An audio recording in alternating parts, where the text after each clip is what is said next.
think it's valuable for us also to look for natural signs of learning. When we pay attention to these things, we actually realize that they really are learning. And in fact, they're asking some really interesting things if we would slow down and actually pay attention.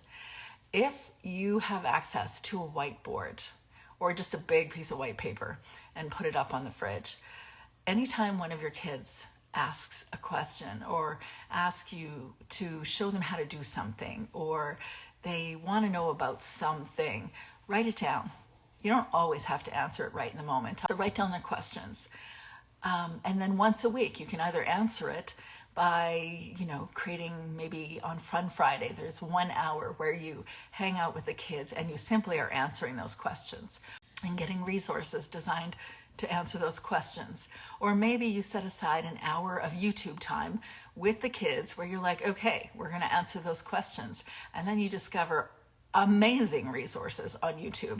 We did that. We repeatedly did that. I would say at least 2 times a week on YouTube, we'd answer people's questions. And boy, did I learn stuff, not just the kids.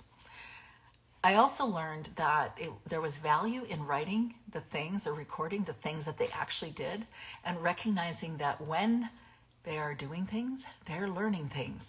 They are, being bored. They're not just doing frivolous things. Everything that they do is meaningful. It's valuable.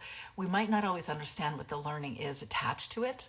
I think there would be a remarkably well-received book if someone would come up with this. This is probably not in my wheelhouse, but if somebody came up with the idea of translating the actual activities that kids do into educationese, it would bring so much peace to the homeschool mom's heart to know that kids are constantly learning, and even the things that we don't identify as learning, they are real learning.